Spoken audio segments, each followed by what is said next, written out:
मित्रांनो नमस्कार. यूट्यूबवर जो आपला अनवट वाट नावाचा चॅनल आहे त्या चॅनलवर मी तुम्हा सर्वांचे स्वागत करतो. मित्रांनो 1964 साली पाठलाग नावाचा चित्रपट प्रदर्शित झाला होता. मराठी चित्रपट आहे तो. आपल्यापैकी अनेकांनी पाहिला असेल. मला वाटतं त्याच्यामध्ये डॉक्टर काशीनाथ घाणेकर होते. आणि या डोळ्यांची दोन पाखरे फिरतील तुमच्या भोवती, पाठलागही सदैव करतील असा कुठेही जगती. म्हणजे जगात तुम्ही कुठेही असला तरी ह्या डोळ्यांची दोन पाखरे सदैव तुमचा पाठलाग करतायत.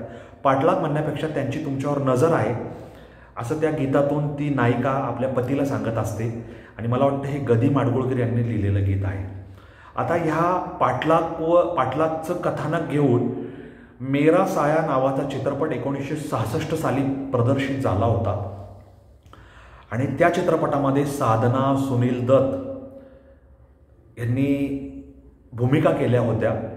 आणि ह्या चित्रपटातला संगीत मदन मोहन हे अत्यंत गुणी असे संगीतकार होते. अजरामर अशी गाणी त्यांनी संगीतबद्ध केलेली आहेत. त्यांनी संगीत दिलं होतं. तू जहाँ जहाँ चलेगा मेरा साया साथ होगा अशा प्रकारचं सुंदर गीत त्याच्यामध्ये होतं. आणि आणखी एक गीत म्हणजे अशी बरीच गाणी त्याच्यामध्ये आहेत. आणखी एक गीत त्याच्यामध्ये होतं, झुमका गिरा रे बरेली के बाजार में, झुमका गिरा रे बरेली के बाजार में, झुमका गिरा झुमका गिरा आय हाय हाय झुमका गिरा रे. असं सुंदर गीत होतं. राजा मेहंदी अली खान यांनी लिहिलेलं एक गीत स्वरसात चढवला होता मदन मोहन यांनी. आणि साधना यांच्यावर चित्रित झालेलं एक गाणं होतं. साधना यांचा ह्या चित्रपटात डबल रोल होता. एक दरोडेखोर यांच्याकडे असणारी साधना आणि एक सुनील दत्त यांची पत्नी असणारी साधना.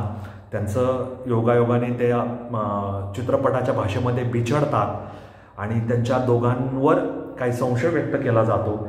आणि मग कोर्टरूम ड्रामा म्हणजे न्यायालयातला ड्रामा, मग थोडीशी मारहाण, बंदूक चालवणं आणि जे काय आहे त्याच्यामधून चित्रपटाची उकल होते. आता मूळ मुद्द्यावर येऊया.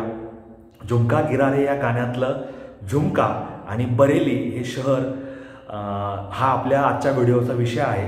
आणि त्याचं कारण असं आहे की 1964 साली हा चित्रपट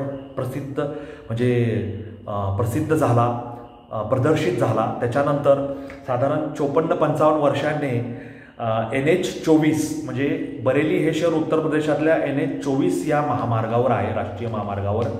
तिथं त्यांनी बरेलीला प्रसिद्ध लाभली त्या झुमक्यामुळे, म्हणून त्यांनी झुमक्याचं एक स्मारक उभं केलेलं आहे. आणि 20 किलो वजनाचा हा झुमका गुडगावमधल्या एका कारागिराने 18 लाख खर्च करून निर्माण केला.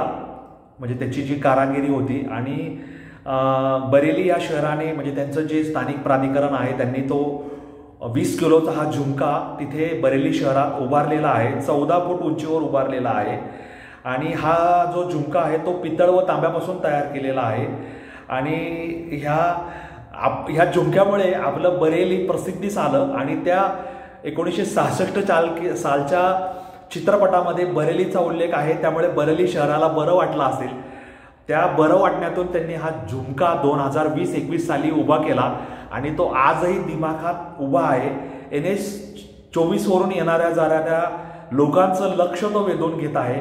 आणि झुमका आणि महिलांचं कानातल्या म्हणजे कर्णभूषण ह्याच्याबद्दल असणारं आकर्षण आणि उत्तर प्रदेश त्या काळचा 1960-66 सालचा तिथल्या महिलांचं वेशभूषा, पेहराव आणि अलंकार म्हणजे नाकातले असतील, कानातले असतील, कपाळावरची बिंदी असेल किंवा डोक्यातला अलंकार असतील, गळ्यातले अलंकार असतील, त्याच्यामध्ये झुमका उठून दिसणारा होता. आणि तो झुमका ती जी नायिका आहे ती त्या गाण्यात म्हणते, झुमका गिरा रे बरेली के बाजार में.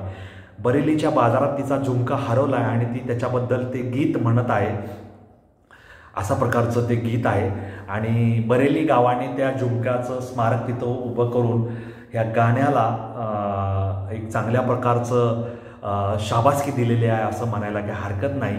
बरेली, झुमका आणि साधना हे अजरामर झालेले आहेत. त्यामुळे आपल्याला कधी बरेलीला जायची, उत्तर प्रदेशच्या त्या बरेली शहरात जायची संधी मिळाली तर आपण झुमका जरूर पाहू. अन्यथा आपण सोनाऱ्याच्या पेढीवर सोन्याचे झुमके, चांदीचे झुमके किंवा इतर काही पितळी वगैरे झुमके असतील, आकर्षक झुमके असतील, बेंटेक्सचे झुमके असतील किंवा इतर काही आता फार फॅशनेबल प्रकारचे झुमके आलेले आहेत. महिलांचं, तरुणींचं, मुलींचं त्याबद्दलचं आकर्षण आहे. तेव्हा झुमक्याला असणारी बरेलीची पार्श्वभूमी सांगण्याचा प्रयत्न ह्या व्हिडिओतून मी करण्याचा प्रयत्न केलेला आहे. पुरुषांचा आणि झुमक्यांचा तसा काही संबंध नाही.